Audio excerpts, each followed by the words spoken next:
Pendant 7 générations, les bracelets connectés Xiaomi Mi Band étaient fabriqués en collaboration avec Huami, le fabricant des bracelets et montres connectés Amazfit. Ce n'est plus le cas à l'heure actuelle. La 8e génération de ce bracelet connecté est la première pour laquelle Huami n'est pas impliqué directement si on ne tient pas compte du Smart Band 7 Pro, un appareil un peu différent qui lorgnait un petit peu plus du côté des montres connectées, tout du moins au niveau du design. Et de ce fait, cette absence va apporter quelques changements au bracelet connecté de Xiaomi. Hello tout le monde, c'est Joe. Aujourd'hui on va causer du Xiaomi Smart Band 8 et je vais vous faire part de mes impressions sur ce bracelet connecté. Et si ça vous intéresse, restez connectés.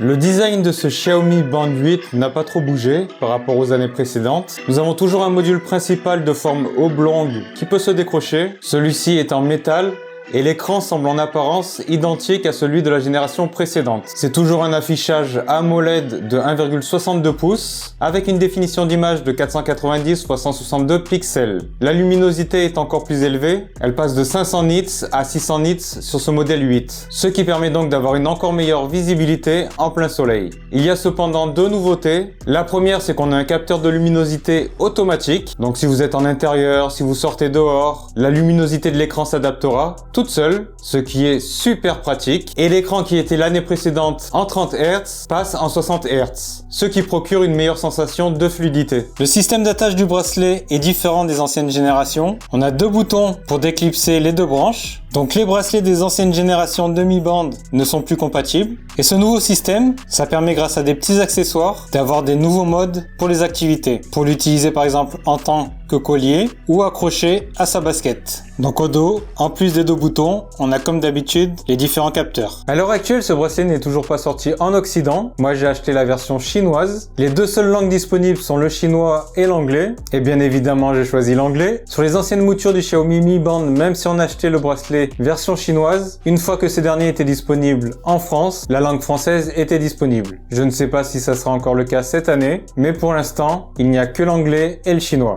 Donc du coup, les différents menus sur le bracelet sont en anglais, en attendant la sortie française.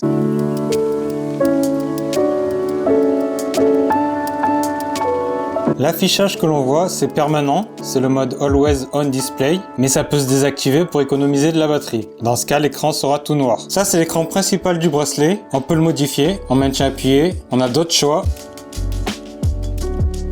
Mais on a surtout beaucoup plus de choix de watch face, c'est-à-dire d'écran principal, via l'application, des écrans en tout genre. Et selon celui qu'on va installer, on aura des mini-jeux. Donc ça casse pas des briques, mais c'est marrant. Donc celui-là, en gros, c'est une sorte de billard. Il faut faire rentrer la boule dans le but en la faisant rebondir sur les côtés du cadran. C'était déjà possible d'ajouter des jeux sur Xiaomi Band 7. J'avais fait une vidéo pour vous expliquer comment. Elle va s'afficher en haut. N'hésitez pas à le regarder. Si on fait glisser son doigt du haut vers le bas, on accède aux notifications. Ce sera les notifications qu'on a activées dans l'application pour les applications que l'on veut. Les SMS, Messenger, WhatsApp, Twitter, Instagram. On choisit nous-mêmes les applications pour lesquelles on veut recevoir des notifications. Les emojis sont pour une bonne partie pris en charge, mais il y en a certains qui s'affichent pas. Donc là, vous voyez, il y en a 3, mais le tout premier, il s'est pas affiché. C'est un sourire. Si on reçoit un appel, ça va vibrer et s'afficher sur le bracelet. On peut, si on veut raccrocher, on peut répondre avec des messages préenregistrés que l'on aura choisi dans l'application.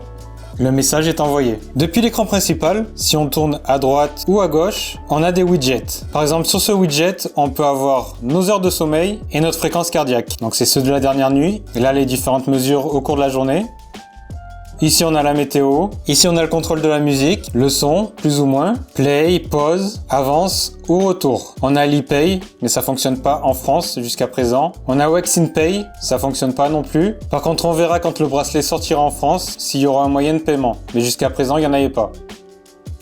On a un widget avec quelques réglages rapides. Donc le mode DND, c'est pour ne pas être dérangé, pour 1 heure, pour 4 heures, toute la journée, où on peut par exemple le programmer. Pour retrouver mon téléphone, on appuie, et le téléphone vibre et sonne. Et ici en dessous, les paramètres. Ensuite, on revient. Donc voilà les widgets installés d'origine. Donc en voici quelques-uns. Donc il y a vraiment beaucoup de choix. On va faire une pause pour parler du partenaire de la vidéo, NordVPN. NordVPN est donc un service de VPN qui va vous permettre déjà d'être protégé sur les réseaux Wi-Fi publics, notamment les aéroports, les cafés. Mais ça va vous permettre aussi d'accéder au contenu de certains services étrangers. Pour ça, il suffit de vous connecter à l'un des 5780 serveurs répartis dans 60 pays. Ça vous donnera l'adresse IP du pays du serveur, ce qui vous permettra d'être plus anonyme et vous pourrez même payer certains abonnements à des services beaucoup moins chers dans le pays en question. Si ça vous intéresse, n'hésitez pas à passer par le lien en description de la vidéo. Ça vous permettra d'avoir une réduction par rapport au prix de base et c'est garanti satisfait ou remboursé pendant 30 jours. Donc on a vu les widgets et maintenant on va voir les applications. Donc on fait glisser son doigt du bas vers le haut. En premier on a les stats, du classique, calories brûlées, nombre de pas, etc.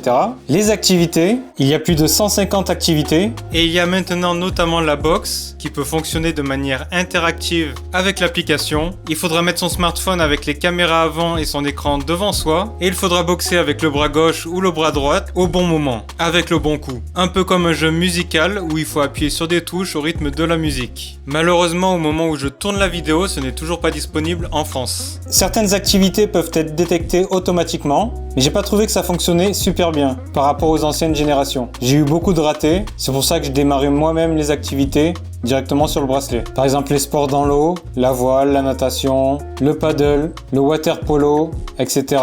Entraînement, du cyclisme sur piste, du yoga, de la corde à sauter, etc. Montée d'escalier. Donc il y a vraiment de quoi faire. Si par exemple on démarre une activité, voici l'affichage. Toutes les activités ne sont pas traquées de la même manière. Certaines vont avoir des données assez simples, alors que pour d'autres ça sera plus poussé. Il est dorénavant possible de passer le bracelet en mode chaussure et en mode collier. Donc pour ça, normalement, il faut avoir un petit accessoire que je n'ai pas. Par contre, je me suis amusé à accrocher le bracelet sur les lacets de ma chaussure. Et donc ça va permettre d'avoir un relevé plus précis des courses que l'on fait, avec une analyse plus précise de nos foulées. Le nombre de foulées, leur impact, la longueur, etc. Mais pour que ce soit vraiment précis, il faudra acheter l'accessoire qui coûte que quelques euros. J'ai testé aussi le mode collier sans accessoire, en accrochant directement le bracelet à ma chaîne. Ça va permettre uniquement d'avoir un affichage permanent bien visible pour donner un style supplémentaire à son look. Rien de plus. Ensuite, on a l'activité. Donc, on voit les différents entraînements qu'on a effectués. Par exemple, ici, vélo elliptique, le nombre de kilocalories, la durée, la fréquence cardiaque, etc. Sinon, concernant les activités, c'est encore plus précis que les générations précédentes. Toutes les activités ne sont pas aussi précises les unes que les autres, mais globalement, le tracker est plutôt précis. C'est tout du moins très correct. Running, donc c'est des programmes d'entraînement de course. Par exemple, celui-là, ça combine marche et course, basique, etc.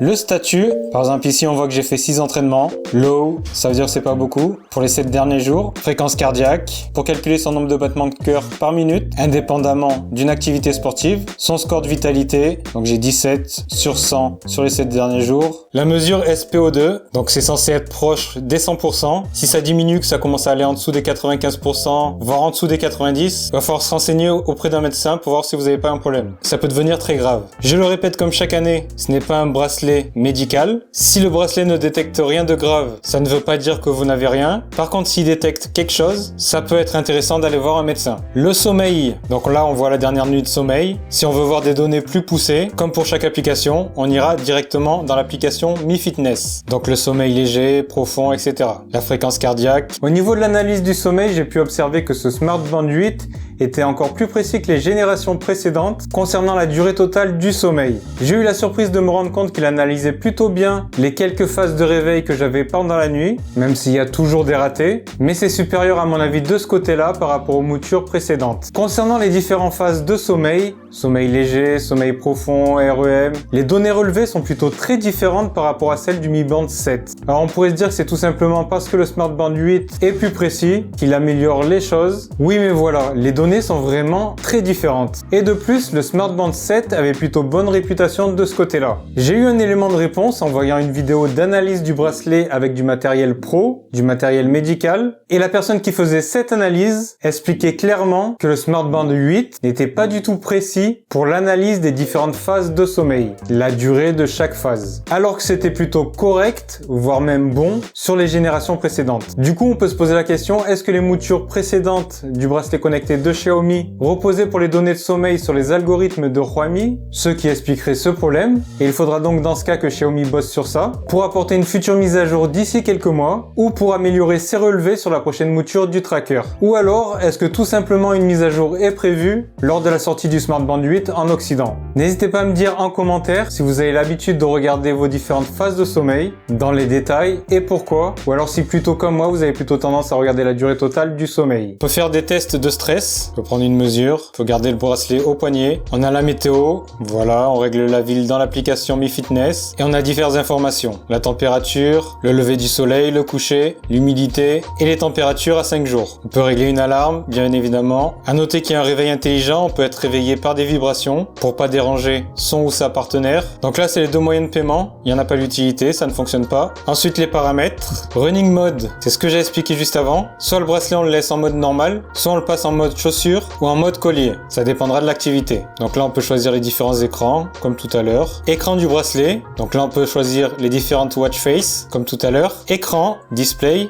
Donc c'est les réglages d'écran. On a enfin la luminosité automatique. On peut choisir au bout de combien de temps l'écran se verrouille. Le mode Always On Display, les vibrations. Le mode ne pas déranger. On choisit les horaires auxquels on ne veut pas recevoir de notifications. Auto-détecte pour détecter automatiquement les activités. J'ai pas trouvé que ça fonctionnait super bien, mais j'ai regardé d'autres tests, ils n'en font pas mention. Donc ça vient peut-être de moi. Les préférences, le code PIN, si on veut mettre un code de déverrouillage. Au niveau de la batterie, on peut l'optimiser, par exemple en désactivant certains modes d'ici, et même activer un mode battery saver, un peu comme sur les smartphones, pour économiser sa batterie quand il nous en reste plus beaucoup. Le Smart Band 8 embarque une batterie de 190 mAh qui peut se charger en approximativement 1 heure. L'autonomie est annoncée par Xiaomi comme pouvant aller jusqu'à 16 jours. Personnellement, avec l'affichage permanent activé et certaines fonctionnalités en mode suivi continu, le bracelet s'est éteint au bout de 4 jours et demi. Donc ça m'a l'air légèrement supérieur au Smart Band 7. Et donc bien évidemment, au plus on va désactiver deux fonctionnalités, notamment les suivis continus, au plus on aura d'autonomie, au-delà de 2 semaines. Bon, système, redémarrer, éteindre. Et ensuite dans mort, j'ai jamais compris trop l'intérêt pourquoi il y avait mort, pourquoi il y avait paramètres, pourquoi c'est tout à part. Donc événements, les alertes, la respiration. Donc ça va nous demander d'inspirer et ensuite d'expirer. Donc va falloir faire ça en rythme.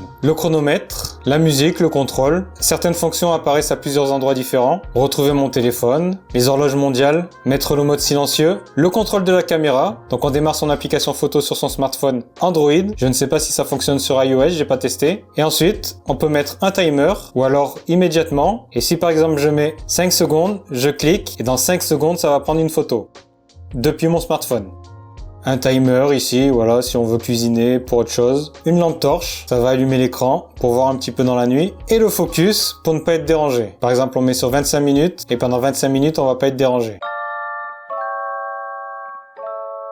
Pour tirer pleinement le potentiel de ce bracelet connecté, il va falloir l'associer avec l'application MiFitness, qui s'appelait avant Xiaomi Wear. Alors que si vous vous rappelez bien, sur les générations précédentes, il fallait connecter ça à l'application MiFit, qui s'appelle maintenant Zepp Life. Et la raison est simple, c'est pas l'envie de Xiaomi de perdre ses utilisateurs, c'est que tout simplement Zepp Life, c'est-à-dire MiFit, c'était l'application de Huami, alors que MiFitness, anciennement Xiaomi Wear, c'est l'application de Xiaomi. Ça vient tout simplement du fait que Huami ne participe plus à la fabrication du bracelet connecté de Xiaomi. Voilà pour l'explication. Mais ça reste super embêtant. Si on a des balances connectées, des bracelets ou d'autres appareils connectés, il va falloir jongler entre plusieurs applications ou au moins faire de l'import de données entre différentes applications. Pas très pratique tout ça. L'association entre le bracelet et l'application se fait grâce à du Bluetooth 5.1, mais c'est rétro-compatible. L'application MiFitness a un look plutôt moderne. On va retrouver nos données sur plusieurs jours, semaines, mois ou années, ainsi que des graphiques et des tableaux, mais aussi les paramètres du bracelet. Malheureusement, on va pas pouvoir connecter Google Fit,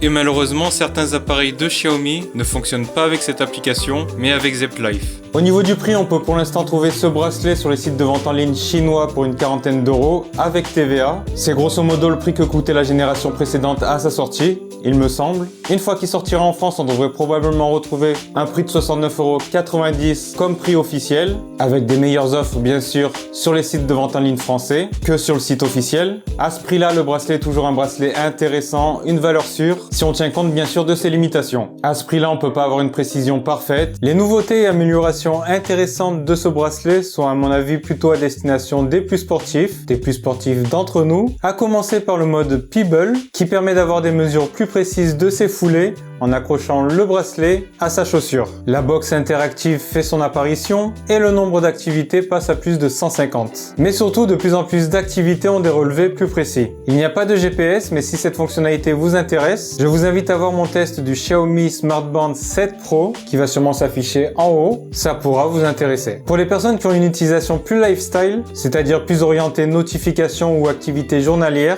les nouveautés semblent moins intéressantes. Le mode collier, c'est-à-dire necklace, même s'il peut être intéressant d'un point de vue mode, me semble quand même plus anecdotique. D'autant plus que l'on perd du coup certaines fonctions de tracking, qui nécessitent donc de l'avoir au bracelet. Mais on peut tout de même noter une luminosité automatique, bien pratique au quotidien. À titre personnel, je considère que le plus gros manque de ce bracelet, c'est l'absence de NFC et de moyen de paiement sans contact en France. Et je doute vraiment que cette fonctionnalité soit présente quand il sortira officiellement en France. Pour cela, il faudrait que Xiaomi noue des partenariats avec des banques notamment, mais sait-on jamais. N'oubliez pas de me dire ce que vous pensez de ce bracelet dans l'espace commentaire. Prenez soin de vous, c'était Joe pour Culture Chronique. Ciao ciao.